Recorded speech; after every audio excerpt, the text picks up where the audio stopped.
Assalamualaikum warahmatullahi wabarakatuh. Jumpa lagi dengan saya Tama dalam Ada Apa Gerangan 2. Bagaimana kabar kalian?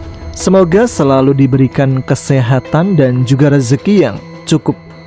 Kembali di Ada Apa Gerangan 2, di mana di sini saya akan khusus membacakan cerita-cerita mistis bersambung. Dan kali ini ada sebuah cerita mistis baru yang ditulis oleh Kustopo dengan judul asli Pulau Berhala. Secara singkat, kisah ini mengisahkan seorang pria yang bernama Podin yang tidak sadar telah mengikat perjanjian dengan iblis di sebuah pulau yang bernama Pulau Berhala. Hidupnya memang menjadi kaya, bergelimang harta dan kemewahan. Namun iblis-iblis berbentuk berhala itu tentu saja tidak memberikannya secara gratis. Dia meminta tumbal-tumbal kepada Podin. Nah, seperti apa ceritanya? Langsung saja kita simak. Teman-teman Ada Apa Gerangan, ceritanya mulai dari sini. Siapa sih orang yang mau hidup miskin? Apa ada orang yang berharap hidup miskin? Apakah ada orang yang senang hidup dalam kemiskinan yang penuh dengan segala kekurangan? Jika pertanyaan-pertanyaan seperti itu disampaikan pada setiap orang, pasti tidak ada yang menjawab mau dan senang hidup miskin. Tak seorang pun di dunia ini yang mau hidup dalam kemiskinan. Sebaliknya, jika ditanya apakah kamu mau kaya, maka tidak bakal dipungkiri. Setiap orang pasti akan menjawab iya. Memang hidup kaya adalah dambaan setiap orang. Siapapun tentu sangat mendambakan untuk hidup kaya. Setidaknya hidup berkecukupan tanpa kekurangan. Apalagi bisa lebih. Bisa punya uang yang banyak, punya rumah yang bagus, bisa punya kendaraan, bahkan mobil. Pasti hidupnya menyenangkan. Hidup tanpa ada kekurangan, bahkan bisa berlebihan. Namun yang namanya takdir, ya siapa yang bisa menolaknya? Seperti halnya yang dialami oleh Podin dan keluarganya. Podin berumur 33 tahun yang menikah dengan Isti, perempuan lugu yang tidak pernah sekolah, menjadi pasangan suami istri sejak 10 tahun yang lalu. Podin dan Isti sudah dikaruniai 4 orang anak. Anak yang pertama laki-laki diberi nama Eko, berumur 9 tahun. Adiknya perempuan diberi nama Dewi, berumur 7 tahun. Anak yang nomor 3 perempuan berumur 4 tahun diberi nama Asri. Dan anak yang paling kecil laki-laki diberi nama Antok, masih berumur 2 tahun. Hidup di pinggiran perkotaan dengan mencari nafkah sebagai seorang buruh bangunan, tinggal di rumah kecil yang lebih pantas disebut sebagai gubuk. Rumah yang terbuat dari kayu dan bambu berdinding papan-papan bekas yang tentunya tidak rapat dan banyak lubangnya. Atap rumahnya tertutup seng dan asbes bekas yang didapat dari sisa-sisa bangunan. Lantainya masih tanah, belum berbau semen sama sekali. Tanah secuil yang didirikan rumah itu pun tanah bondo desa yang oleh Pak Lurah diberikan pada Podin karena rasa kasihan. Dapur yang terletak di pojokan rumah hanya menggunakan bahan bakar kayu. Pasti setiap kali masak, asapnya mengepul menyelubungi rumahnya. Belum mengenal kompor gas maupun peralatan masak yang modern. Setiap pagi dan sore terlihat asap tebal yang membumbung dari atap rumahnya yang tidak tertutup rapat. Rumah itu juga belum memasang listrik. Hanya ada satu bolam lampu penerangan yang berada di tengah ruang, dan satu lagi berada di pojok luar rumah. Lampu itu menyalur setrum dari tetangganya yang baik hati. Jaraknya lumayan jauh. Tentu dalam gubuk itu tidak ada perabotan yang berharga. Ya paling hanya piring makan, sendok, dan gelas untuk perlengkapan makan minum sehari-hari.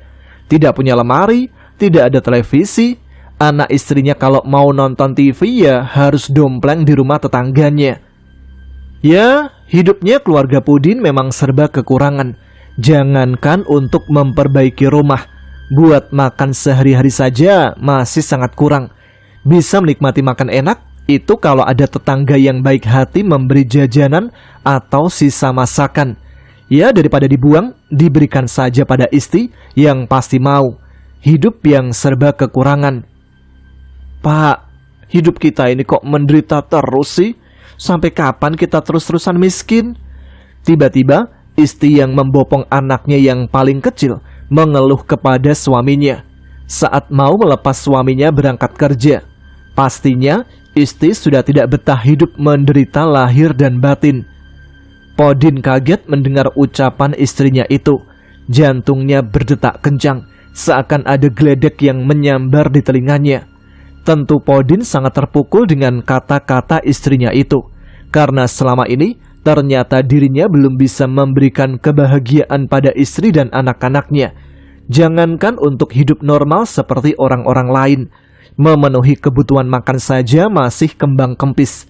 Namun, apa boleh dikata, takdir sudah digariskan oleh Yang Kuasa. Manusia hanyalah titah yang harus menjalaninya, tanpa bisa protes atau menolaknya. Begitu pikir Podin. Yang sabar, Is. Kita harus percaya dan yakin bahwa kelak nasib kita akan berubah, jawab Podin pada istrinya. Tapi sampai kapan, Pak? Tentu istrinya punya rasa ingin menuntut segera dan cepat. Ya sabarlah, Is. Nanti kalau udah waktunya diberikan rizki sama Yang Maha Kuasa. Kata orang-orang kan, roda itu tidak selamanya ada di bawah, Is. Percayalah, jawab Podin. Tapi kebutuhannya kan sekarang, Pak. Buat beli buku anak-anak. Si Eko katanya juga diwajibkan piknik sama sekolah. Harus bayar, Pak. Kemarin Mbok Jina juga nyindir-nyindir kalau utang kita itu harus segera dibayar. Saya jadi nggak enak, Pak. Kalau mau hutang lagi takut nggak boleh. Tapi kalau mau belanja, uangnya siapa? Nggak ada uang buat belanja. Apa kita nggak usah masak aja? Nanti makan angin, kata istri yang tentu sangat kesal dengan jawaban-jawaban suaminya. Sabar, sabar, dan sabar. Itu kata-kata andalan suaminya. Podin tak berani menjawab lagi. Kalau sudah seperti itu, jawaban apapun yang dikatakan oleh Podin, pasti istrinya malah bertambah marah. Maka ia diam saja dan langsung melangkah pergi meninggalkan istrinya, berangkat kerja sebagai kuli bangunan. Pasti sambil membawa perasaan yang tidak nyaman karena istrinya sudah mengeluh masalah keuangan. Istrinya sudah tidak berani ke warung karena takut dan malu kalau ditagih hutang. Sesampainya di tempat kerja pada proyek bangunan gedung-gedung mewah yang nantinya akan jadi perumahan kondominium milik orang-orang kaya tentunya. Jam belum dimulai untuk bekerja, masih menunggu beberapa menit lagi. Meski para pekerja sudah pada datang, mereka menunggu waktu sambil berbincang macam-macam. Rumah-rumah ini nanti kalau udah jadi, yang menempati para pejabat yang uangnya banyak. Jadi, sebelum rumah ini ditempati orang-orang kaya, kamu masuk dulu ke rumah itu. Kalau perlu, tidur dulu di dalamnya. Seloroh salah seorang tukang yang gojekan dengan teman-temannya. Yang kaya itu kita. Buktinya, kita bisa membangun gedung mewah, sahut yang lainnya. Betul juga katamu. Orang-orang yang katanya kaya itu kan gak bisa bangun rumah, malah kita yang miskin yang bisa bangun rumah mewah, sahut yang lain lagi. Bisa membangun rumah mewah, tapi hutangnya banyak, timpal teman yang lain sambil tertawa. Mendengar kata-kata itu, lagi-lagi perasaan Podin yang masih sensi terasa tersindir. Kata-kata itu sudah menambah pedihnya perasaan hatinya yang hidup dalam kemiskinan dan punya hutang di mana-mana. Suara pipa besi dipukul terdengar, pertanda jam mulai kerja. Para pekerja bangunan itu pun langsung menempatkan dirinya masing-masing sesuai dengan tugas pekerjaannya. Ada yang langsung mengaduk pasir semen, ada yang menggotong tangga dari bambu, lantas ditempelkan di dinding untuk memanjat memasang atap. Ada juga yang mulai menggosok-gosokkan cetok di tembok, akan memasang plaster. Ada juga yang masuk ke ruangan rumah yang dibangun itu untuk memasang ubin, lantai keramik yang harganya mahal. Berbagai macam pekerjaan sesuai dengan jobnya masing-masing. Semua itu diatur oleh mandor bangunan yang tentunya juga mengawasi para pekerja. Podin bekerja sebagai kuli, bagian mengaduk pasir semen. Pekerjaannya lumayan berat karena harus mengaduk pasir yang dicampur semen, dibasahi air, lantas diaduk-aduk hingga menjadi leleran bahan yang digunakan untuk memplaster tembok maupun pasang keramik. Adukan itu harus pas keenceran dan kekentalannya. Kalau terlalu cair, susah untuk ditempelkan pada tembok, akan melorot terus. Tapi jika kurang air juga tidak mau menempel dengan baik. Jadi harus pas dan benar-benar merekat. Campuran antar pasir dan semennya juga harus sesuai aturan. Tidak boleh terlalu sedikit, tapi juga tidak boleh terlalu banyak. Memang dibutuhkan keahlian dalam mengaduk pasir semen itu. Namun bayarannya jauh lebih sedikit dibandingkan dengan tukang. "Din, ngaduknya jangan keenceran," teriak si tukang yang merasa kesulitan menempelkan adonan pasir semen itu untuk memplaster tembok. "Iya," Podin menyaut, lantas menambahi adukan itu dengan pasir dan semen kembali, agar adonannya berkurang keencerannya. "Din, ini kurang air. Kamu itu kenapa sih? Masa ngaduk adonan untuk plaster kok salah terus?" kata si tukang itu lagi, yang tentu merasa jengkel dengan Podin karena layanan pada tukang kurang pas. "Mikirin utang kali," teriak teman yang lain saat mendengar tukang itu memarahi Podin. Podin tak menjawab, ia diam saja, tapi langsung kembali mengaduk adonan pasir semen itu kembali. Setidaknya Podin berusaha untuk membuat adonan yang sesuai dengan yang diharapkan tukang. Namun, kata-kata terakhir dari temannya itu seakan menusuk batinnya. Ia merasa diejek, dihina dengan kata-kata mikirin utang. Ya, walau sebenarnya emang benar, tapi kata-kata itu terasa sangat menyakitkan. Apa kalau orang miskin itu identik dengan hutang? Walau ia berusaha untuk membuat adonan yang baik, susah payah mencampur pasir semen dengan siraman air yang dihati-hati, namun tetap saja adonan untuk plesteran tembok itu tetap kurang pas. Tentu karena Podin bekerjanya tidak fokus. Meski tangan dan tenaganya tercurah untuk mengaduk, tetapi pikirannya tidak berada dalam pekerjaannya. Pikirannya dipenuhi emosi dan rasa yang tidak nyaman, ingin marah untuk meluapkan kejengkelannya. "Kamu itu kenapa sih, Din? Kok nggak kayak biasanya? Kerja nggak bisa fokus? Ada masalah apa?" tanya si tukang yang sudah menghampiri Podin yang masih mengaduk adonan pasir dan semen. "Nggak ada apa-apa," jawab Podin tanpa melihat si tukang yang ada di sampingnya. "Nggak ada apa-apa kok, besengut. Sini cangkulnya," kata si tukang yang meminta cangkul yang digunakan Podin untuk mengaduk pasir. Lantas adonan itu diaduk oleh si tukang, mengajari pada Podin untuk membuat adonan plaster tembok yang pas. "Adonan plaster itu seperti ini, biar menempelkannya ke tembok gampang, gak melorot dan gak ambiar. Kalau adonan untuk masang lantai, pasang keramik, mau basah sih gak masalah. Tapi kalau buat plaster tembok harus pas," kata si tukang itu yang mengajari kulinya. "Kerja yang benar, Din." Tiba-tiba mandornya datang menegur Podin. "Iya," jawab Podin yang juga tanpa melihat orang yang mengajarinya. Lantas Podin kembali mengaduk, memasukkan adukan itu ke dalam ember, lantas mengantarkannya kepada si tukang yang sudah menunggunya. Hingga waktu istirahat siang, para tukang pada istirahat, tentu langsung pada membuka bekalnya masing-masing untuk makan siang. Kecuali Podin yang tidak membawa makan siang, ia hanya minum air galon yang disediakan oleh mandornya. Si tukang yang tadi sempat memperhatikan mendekati Podin. "Kamu lupa nggak bawa bekal ya, Din?" tanya si tukang itu pada Podin. "Iya, Pak," jawab Podin sambil meneguk air minum. "Nih, aku kasih bekalku. Aku dibawain bekal terlalu banyak. Ayo, makan ini," kata si tukang sambil memberikan nasi beserta sebagian lauk kepada Podin. Dibagi di rantangnya.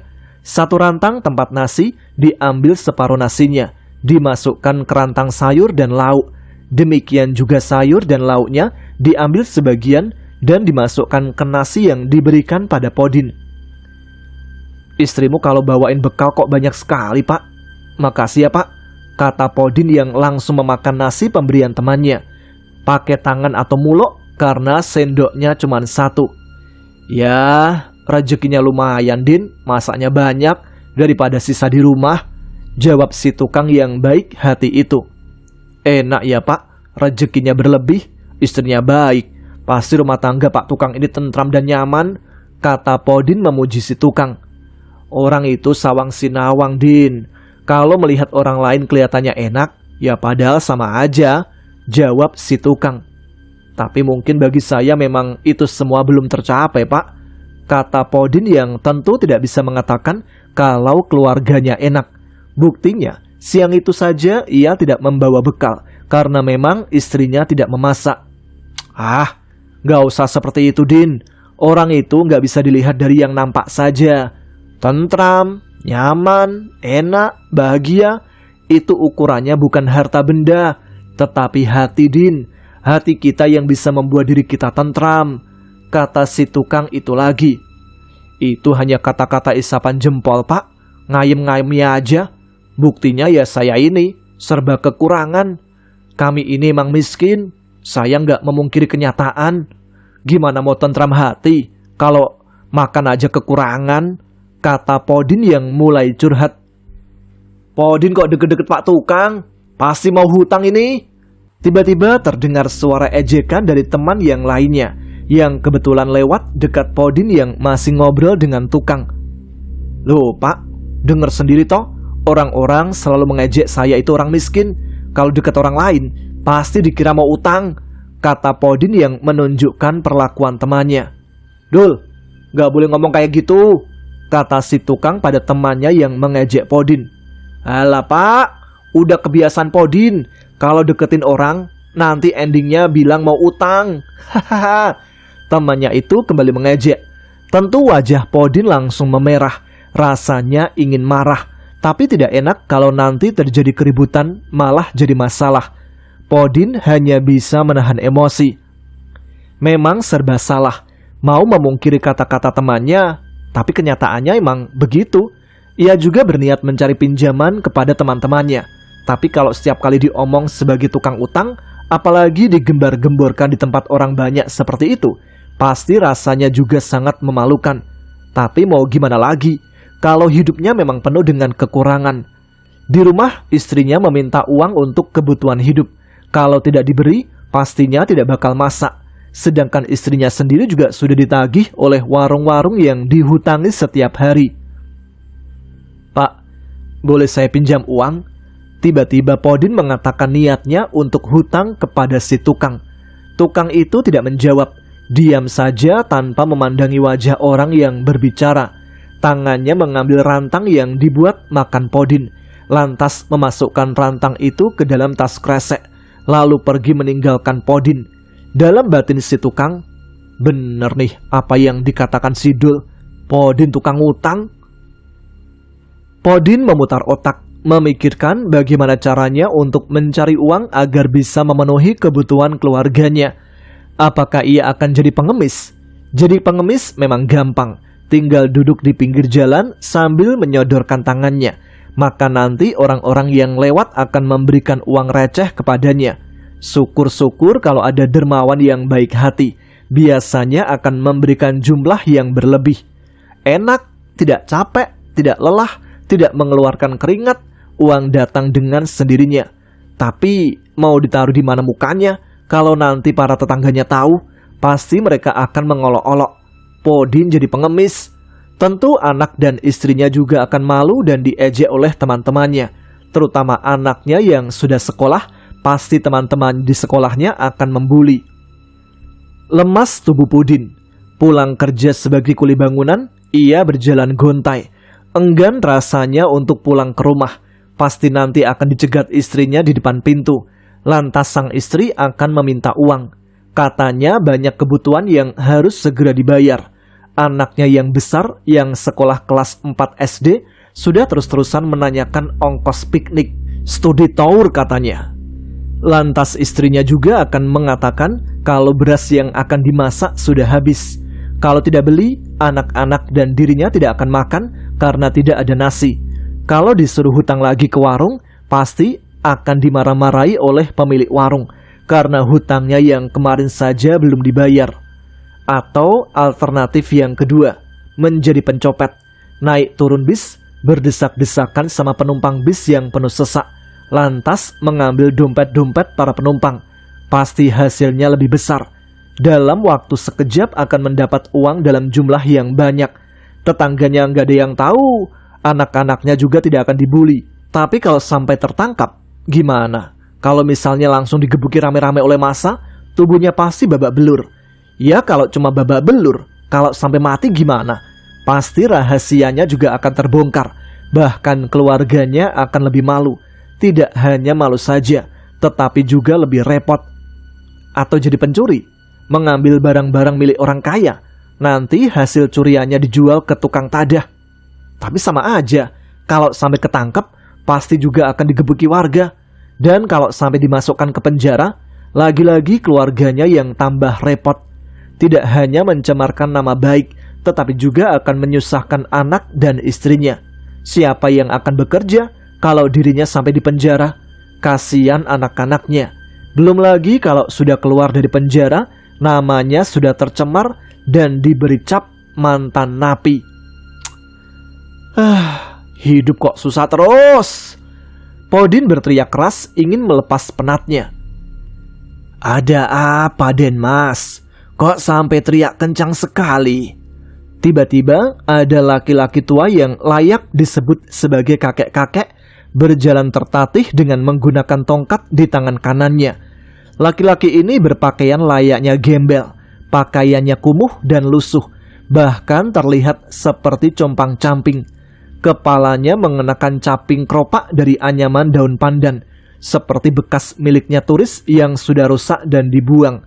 Lantas diambil oleh kakek itu untuk dikenakan di kepalanya. Di pundak kirinya tercangklong buntalan kain, entah apa isinya. Seperti layaknya membawa bungkusan bekal dan pakaian yang digandulkan di pundak. Gombal Mukiyo mungkin? Podin terkejut ditegur oleh si kakek compang-camping itu.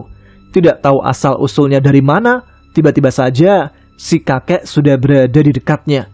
Mungkin karena pikirannya yang kacau, maka Podin tadi tidak memperhatikan sekitarnya. Maaf Mbah, hati saya sedang kesal, jawab Podin yang merasa bersalah sudah teriak-teriak, mengganggu orang lain tentunya. Padahal menurutnya tadi, jalanan pulang ke rumahnya itu sepi, tidak ada orang. Makanya, ia melampiaskan kejengkelannya itu dengan berteriak keras. Memang ada apa? Kok sampai hatinya kesal? Tanya si kakek itu lagi. Mbah, menyesali nasib, jawab Podin yang tentu malu untuk mengungkapkannya. Karena melihat orang tua yang ada di sebelahnya itu terlihat lebih buruk nasibnya jika dibandingkan dengan dirinya. Paling-paling kakek tua itu hanyalah seorang pengemis. Nasib apa? Tanya si kakek itu lagi. Sebenarnya Podin tidak sampai hati untuk mengatakannya. Takut akan menyinggung perasaan si kakek itu yang terlihat lebih miskin dari dirinya. Tidak enak untuk mengatakan jika dirinya sebenarnya miskin. Bahkan selama ini, teman-temannya kalau didekati sudah langsung pergi meninggalkannya karena takut akan dihutangi. Tetapi Podin tetap ingin mengatakan, ya setidaknya curhatlah untuk melepas penat dalam batinnya. Nasib hidup kami yang miskin terus-terusan, Mbah, jawab si Podin yang tentu juga ingin tahu reaksi kakek itu kalau ia mengatakan miskin. Khawatir menyinggung perasaan kakek tua yang terlihat lebih menderita dari dirinya. Kamu bilang dirimu miskin? Coba lihat pakaianku, lebih jelek dari yang kamu kenakan tuh, kata si kakek itu. Betul Mbah, tapi utang kami udah sangat banyak. Anak dan istri saya nunggu di rumah berharap saya pulang bawa uang. Mereka belum makan seharian karena nggak ada yang dimasak, jawab Podin yang tentu dengan wajah memelas mengingat keadaan anak dan istrinya di rumah. Kamu itu pemalas, tidak rajin, makanya miskin, kata kakek itu menghantam alasan Podin. Dalam batin Podin pasti juga mengatakan kalau kakek itu juga pemalas. Lah buktinya compang-camping, miskin juga kok sombong. Tapi tentu Podin tidak berani mengatakannya. Saya itu sudah kerja banting tulang, Mbah. Saya ini cuma kuli bangunan. Walaupun kerja keras juga, bayarannya cuma sedikit. Makanya kami masih banyak utang buat kebutuhan hidup keluarga. Jawab Podin menjelaskan pekerjaannya. Hidup kok dipenuhi hutang. Sampai seumur hidupmu, kalau kamu selalu hutang, ya pasti tidak pernah mengenyam kenikmatan. Kamu tidak bakal jadi orang kaya, kata si kakek itu yang sudah ngepal Podin. Dalam batin Podin, bagaimana si kakek itu berkata demikian? Orang dirinya sendiri aja bukan orang kaya. Sesama miskin kok menceramai tentang rajin, hidup tanpa utang, menceritakan jadi orang kaya. Seakan-akan orang tua itu hanya mengumbar kata-kata kamuflase. Atau mungkin juga menyampaikan luapan kekesalannya selama dirinya hidup miskin. Paling-paling pekerjaannya juga mengemis. Begitu kok bisa menceramai orang lain. Terlalu, kalau yang ceramah seperti itu orang kaya, mungkin Podin langsung percaya. Tapi apa artinya kata-kata orang miskin bagi orang miskin seperti dirinya? Itu namanya sok. Tapi Podin tetap saja membiarkan orang tua itu bicara menasehati sesukanya. Bah, jangan menceramai saya seperti itu. Kalau Simbah kasihan sama saya, jangan hanya kata-kata nasihat. Hari ini saya nggak butuh nasihat, tapi butuh uang. Saya butuh menghidupi keluarga saya. Saya butuh uang buat beli beras, buat belanja kebutuhan makan, agar istri saya bisa masak, supaya anak saya tidak kelaparan, kata Podin yang sudah bosan mendengar nasihat si kakek. Sesama miskin kok menasihati. Itu yang ada di benak Podin. Oh, jadi kamu itu butuh uang. Berapa emangnya? Tanya si kakek itu yang tentu sangat mengejutkan Podin. Tentu Podin bingung. Masa kakek tua gembel dengan pakaian compang-camping kayak itu kok menanyai kebutuhan Podin? Antara mau menjawab dan mau meninggalkan kakek itu karena matahari sudah turun ke ufuk barat. Namun, si kakek itu menurunkan buntalan kainnya yang tergantung di pundak kirinya. Lantas membuka buntalannya. Ia mengambil lipatan kain, lantas dibuka. Ternyata dalam lipatan kain yang tersimpan dalam buntalan itu ada sejumlah uang yang cukup banyak. Kakek tua itu pun mengambil secukupnya, tanpa dihitung, lantas diserahkan pada Podin. Nih, terima, anggap ini pemberian dari saya. Pakai buat belanja, supaya anakmu bisa makan, kata si kakek sambil memberikan uang pada Podin.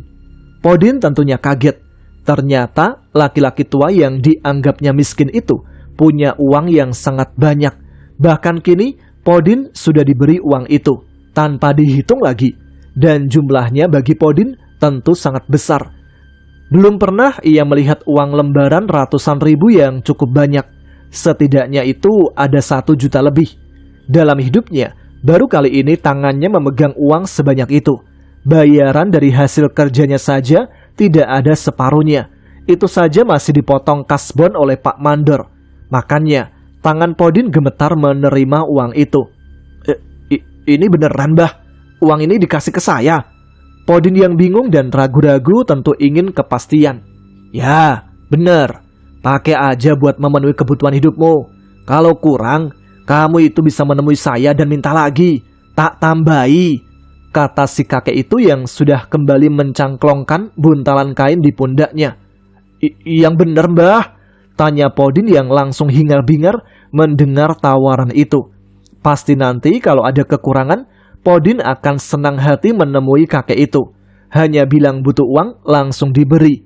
Enak banget, gak susah-susah kerja, gak perlu capek-capek, gak usah keluarin keringat. Ada kakek yang baik hati siap memberi uang. Pasti semua hutang-hutangnya dan hutang istrinya di warung-warung akan terlunasi semuanya. Ya, itu kalau kamu mau, kata laki-laki tua itu yang sudah menapakkan tongkatnya, bersiap akan melanjutkan perjalanannya mau pulang. Terus saya harus menemui Simbah di mana? Tempat tinggal Simbah ada di mana? Tanya Podin yang tentu sangat senang dan akan selalu datang ke rumah si kakek untuk meminta uang jika ada kebutuhan. Kamu tinggal jalan saja mengikuti jalan ini. Terus saja ke arah selatan. Nanti di tepi pantai ada gubuk kecil yang menyendiri. Di situ kamu bisa tanya sama nelayan. Nelayan dengan perahu kecil yang ada di gubuk itu yang akan nganterin kamu nemuin saya. Kata si kakek itu yang sudah berjalan cepat. Tentunya sangat aneh. Tangannya saja memegang tongkat penyangga jalannya. Tetapi laki-laki tua itu bisa berjalan lebih cepat dari orang biasa. Bahkan seperti setengah berlari. Hingga akhirnya laki-laki tua itu sudah hilang dari pandangan mata Podin. Maklum, hari sudah mulai gelap. Dengan girang dan tentu hatinya sangat senang, Podin pulang menuju rumahnya. Di tangannya sudah menggenggam uang. Istrinya pasti akan menyambut dengan senyum gembira. Bisa membayar hutang ke tetangga, di warung-warung, dan bisa belanja untuk memenuhi kebutuhan hidup keluarganya. Dan tentunya nanti malam bisa minta jatah ini. Podin melangkah pasti menuju rumahnya. Bu, bukain pintunya, teriak Podin dari luar rumah yang gelap dan cukup jauh dari para tetangga. Iya, sebentar. Suara istrinya terdengar bergegas melangkah untuk membuka pintu dari papan itu. Bapak pulang, kata anak-anaknya yang juga terdengar di telinga Podin. Hatinya ayem mendengar suara anak-anaknya, pertanda mereka sehat semua. Kok sampai malam sih, Pak? Sambut istrinya saat membuka pintu. Ya kan harus cari uang, sahut Podin agak santai. Tentu karena ia sudah membawa banyak uang. Mana uangnya? Dapat apa enggak? Tanya istrinya yang tentu langsung meminta. Istri Podin sebenarnya bukan perempuan mata duitan, tetapi karena kebutuhan keluarga saja yang menuntut ia selalu meminta uang pada suaminya. Nih, semoga cukup, kata Podin menyerahkan uang kepada istrinya. Ya ampun, banyak banget, Pak, kata istrinya yang tentu langsung tersenyum girang menerima uang dalam jumlah yang sangat banyak. Kayak tante girang aja. Ya, hutang-hutang di warung segera kamu lunasi. Terus uang buat bayar piknik anaknya tolong segera dikasih, biar nggak ditagih terus sama gurunya, kata Podin yang menyuruh istrinya untuk mengatur uang itu. Iya Pak, tak hitung dulu, saya bagi-bagi dulu, kata istrinya yang langsung memilah-milah uang itu. Tentu dibagi-bagi untuk melunasi hutang-hutangnya di warung-warung tetangganya, dan juga untuk membayar piknik anaknya di sekolah. Podin duduk di kursi yang terbuat dari kayu bekas. Ada di pinggir dipan yang digunakan untuk tidur bersama-sama seluruh keluarga. Dipan dari kayu yang cukup besar, yang di bagian atasnya diberi kasur bekas, punya orang yang sudah tidak terpakai dan dibuang. Diambil oleh Podin, kemudian bagian yang bodol ditambal. Ia memanfaatkan untuk tidur anak-anaknya. Ada beberapa kasur bekas yang asal ditaruh di atas dipan agar anaknya bisa tidur nyenyak. Tentu yang bagian anak kecil baunya pesing karena sering terkena ompol bayinya. Sambil memegang gelas berisi air bening, ia mengamati 3 anak-anaknya yang sudah pada menggeletak di tempat tidur. Tentu dengan pandangan yang terlihat sedih menyaksikan anak-anaknya yang merana. Sedangkan anaknya yang paling besar masih duduk di kursi kecil dengan meja pendek yang juga dibuat oleh Podin dari papan-papan bekas sisa bangunan. Anak itu masih belajar di bawah remang lampu yang hanya satu tergantung di tengah rumah. Tidak boleh banyak-banyak, nanti menghabiskan setrum. Ya maklum, listriknya masih menyalur dari tetangganya. Podin langsung menyaksikan anaknya yang belajar itu. Kasian belajar di tempat yang tidak terang. Pak, tadi Bu Guru nanyain ongkos wisatanya. Tiba-tiba anak yang paling besar itu berkata pada bapaknya, Iya, itu udah dibawa ibu, besok dibayarin ya, jawab Podin yang kasihan dengan nasib anaknya. Iya Pak, terima kasih, soalnya kalau nggak ikut studi tour, nanti nilainya jadi jelek, jawab anaknya yang tentu senang karena bakal ikut piknik dengan teman-temannya. Tadi kamu nyari kayu bakar? Tanya bapaknya. Iya Pak, dapat banyak. Sama tadi pulang sekolah dikasih orang suruh ngangkutin kayu-kayu bekas yang tidak terpakai, jawab anaknya yang tentu selalu membantu keluarganya. anak paling besar harus bisa menjadi contoh adik-adiknya. "Dibantu adikmu?" tanya bapaknya lagi. "Iya, malah sama ibu juga," saut anaknya. "Ya sudah, sana kalau udah selesai belajarnya, terus tidur," kata Podin yang menyuruh anaknya agar segera tidur. "Pak, uangnya pas untuk bayar utang sama bayar piknik si Eko. Ini ada sisa, pas untuk belanja besok," kata Isti pada suaminya.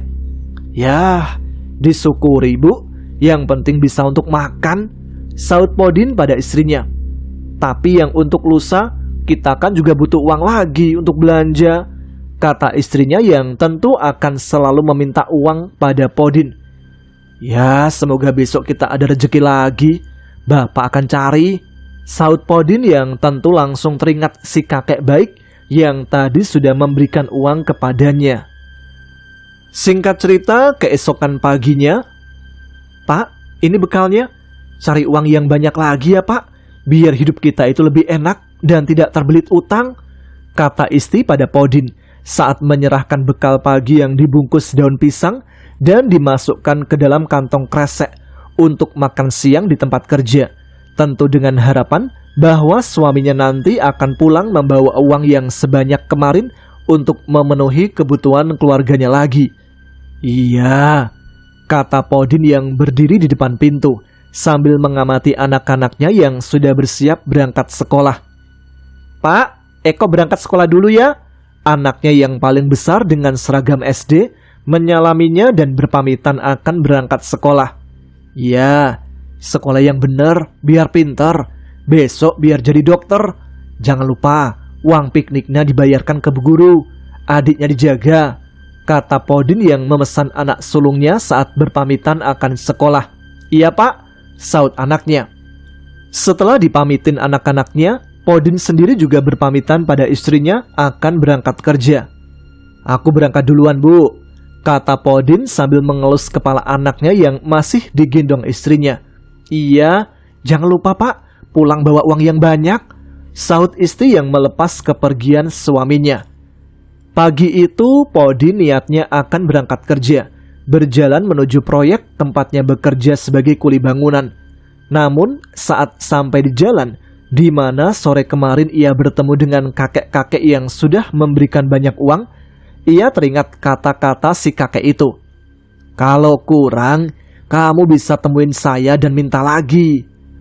Podin berhenti termangu, akan melanjutkan berjalan menuju tempat kerjanya di proyek bangunan atau berbelok ke arah selatan untuk mencari kakek tua yang sudah menjanjikan kata-katanya. Kalau Podin menuju ke proyek bangunan, berarti ia harus kotor-kotoran lagi dengan adukan pasir dan semen.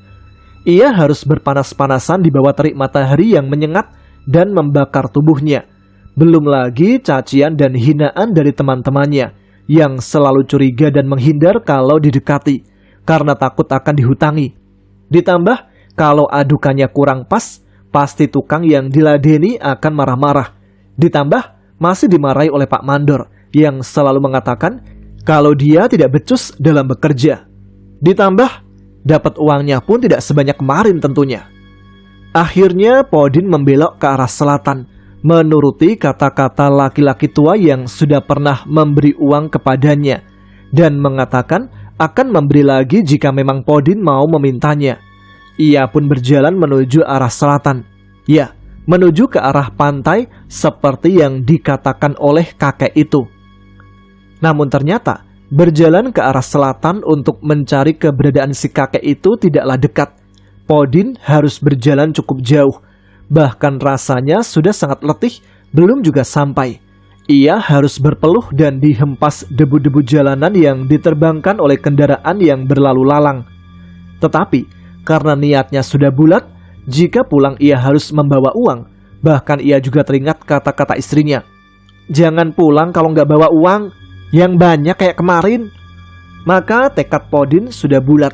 Ia akan mencari keberadaan si kakek tua yang sudah pernah menemuinya dan menjanjikan akan memberi uang berapapun yang akan diminta oleh Podin.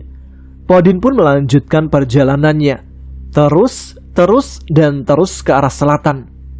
Hingga akhirnya Podin sampai di pantai.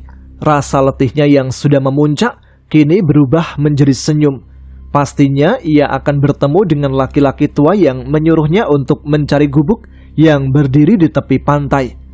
Mata Podin langsung menoleh ke kiri dan ke kanan, mencari gubuk yang dikatakan oleh si kakek tua kemarin sore. Dan ternyata benar, ada gubuk di sisi kiri dari tempatnya berdiri. Podin melangkah menuju ke tempat gubuk itu berdiri. Agak lumayan, harus melintas di batu-batu cadas yang ada di tepi pantai. Tetapi bukan masalah bagi orang yang berniat ingin mendapat uang. Untuk memperoleh uang, haruslah berjuang, bahkan harus berkorban. Begitu batin Podin. Apapun akan dilakukan untuk mendapatkan uang saat itu juga. Hingga akhirnya Podin sampai juga di gubuk itu. Gubuk yang boleh dikatakan hanya sebagai tempat berteduh, tempat untuk menghindari sengatan matahari. Gubuk yang terbuat dari 4 buah batang kayu dan di atasnya diberi atap dari anyaman daun kelapa. Di bagian tengah gubuk ada potongan-potongan bambu yang ditata sebagai tempat untuk duduk. Bambu itu terlihat halus dan licin, artinya sudah banyak orang yang sering duduk di situ. Podin yang sudah terlalu lelah berjalan dari rumahnya, kini ia pun duduk di bilah bambu yang ada di gubuk itu. Kata si kakek tua itu, nanti akan ada perahu kecil yang datang menghampiri untuk menemui si kakek. Sambil menunggu datangnya perahu kecil seperti yang dikatakan oleh si kakek, Podin membuka bungkusan bekalnya. Tentu akan disantapnya untuk mengobati perutnya yang sudah kelaparan sejak tadi. Podin menikmati isi bungkusannya, nasi putih dengan lauk ikan asin ditambah sambal korek yang terbuat dari cabai merah dan bawang yang dikasih garam dan terasi sedikit. Sudah terlalu enak bagi Podin yang memang hidupnya serba kekurangan. Tangannya langsung memeluk nasi di daun pisang itu, langsung dimasukkan ke mulutnya. Lantas mencuil ikan asin, dicolekkan ke sambal yang berwarna merah. Tentunya sangat nikmat sekali. Namun sayang, Podin tidak membawa bekal air minum. Makan nasi dan ikan asin tanpa ada kuah dan terkena sambal yang lumayan pedas, tentu terasa seret saat menelan dan juga kepedesan. Mulutnya menguah. Podin tengok-tengok mencari air. Ternyata di tiang gubuk bagian belakang tergantung sebuah kendi, teko yang terbuat dari tanah tempat air minum. Podin pun langsung berdiri dan meraih kendi yang tergantung, berharap dapat minuman. Ternyata memang ada airnya. Podin langsung menggelonggongkan air ke tenggorokannya. Ah, segarnya. Begitu kata Podin yang merasa lega kembali setelah meminum air kendi itu. Podin mengulang makannya. Ia habiskan bekal yang diberikan oleh istrinya, sampai bersih tanpa sisa sedikit pun. Lantas meminum kembali air dari kendi yang menggantung di tiang gubuk itu, dengan diikat tambang yang digantungkan pada belandar kayu yang disangga tiang. Plong rasanya diri Podin, sudah bisa mengembalikan kekuatan tubuhnya, sudah bisa menambah energi pada badannya, sehingga seolah ia sudah kembali sehat, segar dan bugar. Kini hanya menunggu datangnya perahu kecil yang akan datang menghampirinya, yang katanya akan mengantarkannya menuju rumah si kakek yang memesan kepada dirinya. Kakek yang akan memberikan uang berapapun yang akan ia minta.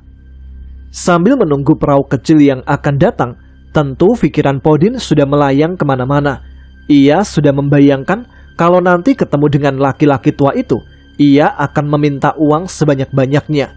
Jika ia sudah punya banyak uang, pasti ia akan membangun rumah yang bagus, gedung yang megah, lantas membeli perabotan rumah tangga yang mahal-mahal, akan memasang listrik agar anaknya tidak kegelapan saat belajar, membeli kompor gas agar istrinya tidak terkena peluh setiap kali memasak di dapur, akan beli gelang dan kalung untuk istrinya dan anak perempuannya, akan beli motor agar bisa mengantar anaknya berangkat sekolah.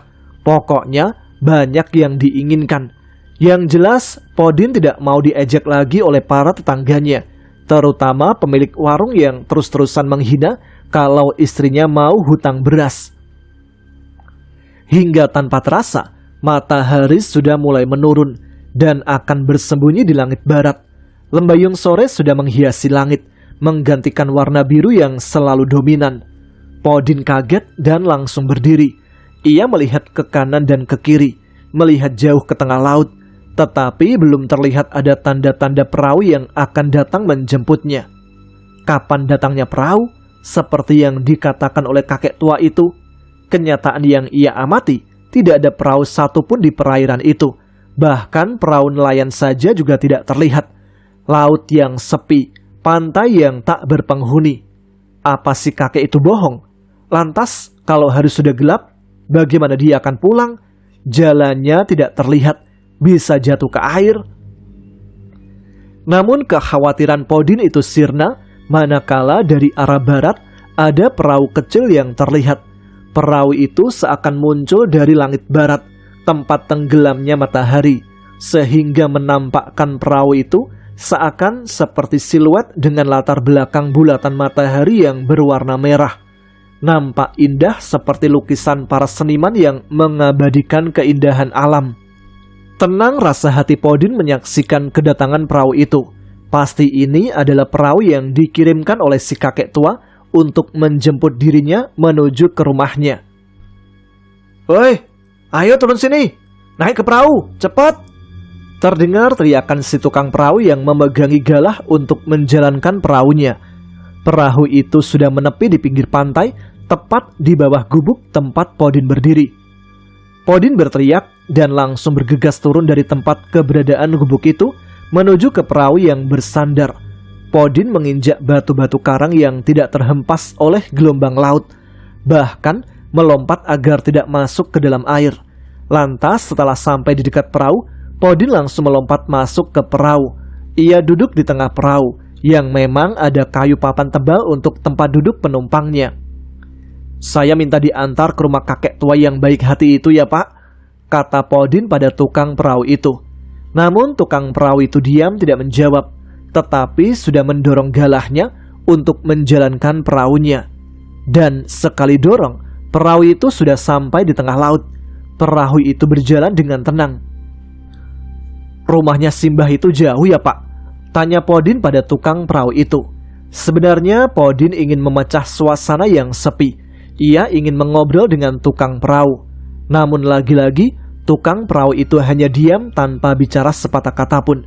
Bahkan tukang perahu yang berdiri di ujung itu diam tanpa bergerak seperti patung. Hanya tangannya beberapa kali bergerak untuk menarik dan mendorong galah yang digunakan untuk menjalankan perahunya. Podin tak bisa melihat wajah tukang perahu itu. Podin duduk di belakang si tukang perahu yang berdiri di ujung. Tukang perahu itu membelakangi Podin, yang dapat dilihat hanyalah orang itu mengenakan pakaian tebal, semacam jubah yang terbuat dari beberapa kain yang digulungkan untuk menyelimuti tubuhnya, dari leher hingga ke kaki. Bahkan kain jubah itu menutup hingga telapak kakinya. Bagian kepalanya ditutup caping keropak yang sangat lebar, terbuat dari anyaman bambu, sehingga wajahnya sama sekali tidak terlihat. Caping itu sampai menyentuh bahu, seakan orang itu tidak punya kepala karena tertutup caping. Podin pasrah, yang penting dirinya akan diantar ke rumah kakek tua yang kaya raya dan mau memberikan uang berapapun yang akan ia minta. Pasti tukang perahu itu adalah utusan atau pesuruh si kakek kaya itu, yang sudah dipesan kalau ada tamu harus dijemput. Dan memang benar, tidak berapa lama perahu itu sudah sampai di tepi sebuah pulau. Tukang perahu itu langsung menepikan perahunya tepat pada pinggiran tanah yang menggunduk, seakan gundukan itulah pelabuhan sederhana tempat menurunkan penumpang dari perahu. Tukang perahu itu langsung memutar perahunya, menempatkan penumpang tepat pada gundukan tanah yang memang tertata sebagai jalan untuk keluar masuk orang menuju ke pulau itu. Pulau yang merupakan tempat tinggal dari kakek yang baik hati, yang akan memberikan banyak uang kepada orang yang datang dan memintanya. "Silakan turun, ikuti jalan itu terus, nanti akan sampai di istana yang megah," kata tukang perahu itu tanpa memperhatikan penumpangnya.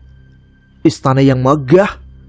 Podin turun dari perahu, langsung menginjakkan kakinya di tanah yang agak meninggi, yang dianggap sebagai pelabuhan tempat bertambatnya perahu. Tapi jika diperhatikan secara seksama, itu adalah badan jalan yang kokoh dan kuat. Jalan yang sudah dipasangi batu makadam, bahkan bagian tengahnya sudah dicor, walau hanya 1 meter memanjang menuju ke tempat yang mungkin disebut istana itu.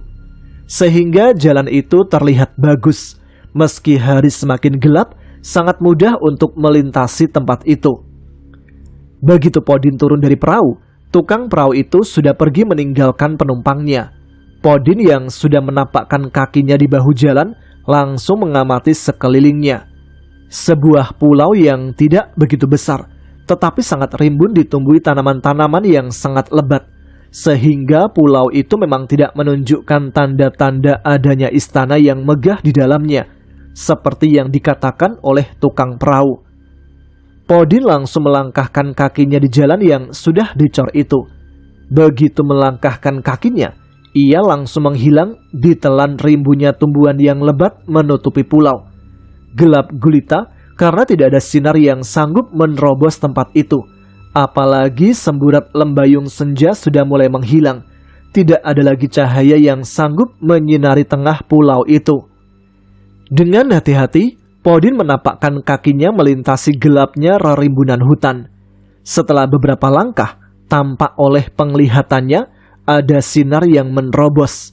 Semakin Podin melangkah masuk, semakin mendekat, semakin tampak terang dan jelas sinar itu. Ya, penerangan dari sebuah rumah. Benar, itu bukan cuma rumah, itu istana. Wah, sekaya itu kakek tua itu. Tapi kenapa pakaian dan perilakunya waktu ketemu kayak gembel atau pengemis?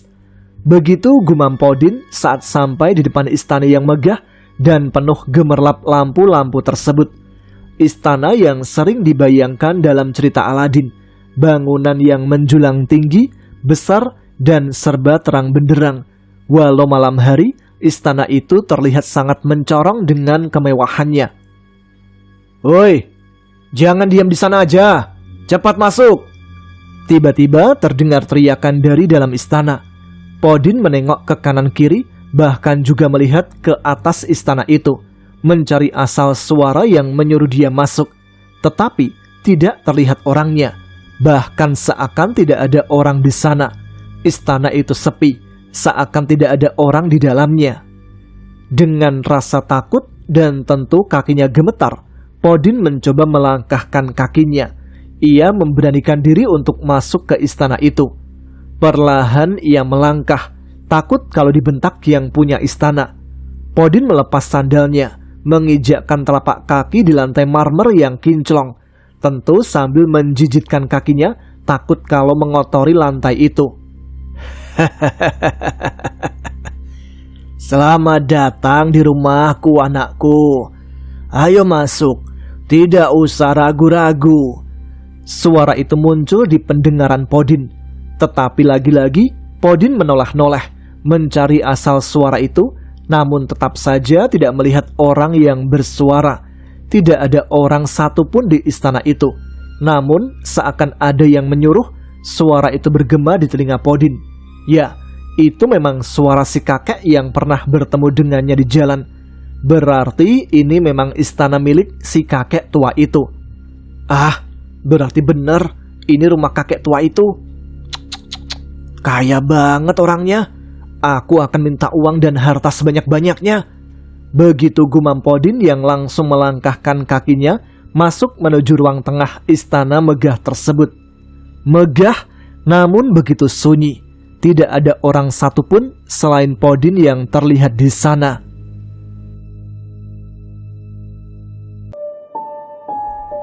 Sampai di sini dulu episode kali ini. Kita akan lanjutkan cerita Pulau Berhala pada episode selanjutnya. Bagi yang penasaran dan tidak sabar untuk membaca cerita selanjutnya, saya sertakan linknya di deskripsi ya. Terima kasih untuk teman-teman yang sudah menyimak episode kali ini. Terima kasih yang sudah mensupport channel ini. Tentunya jangan lupa tuliskan komen, tunjukkan eksistensi kalian. Pesan saya tetap semangat, jaga kesehatan. Wassalamualaikum warahmatullahi wabarakatuh.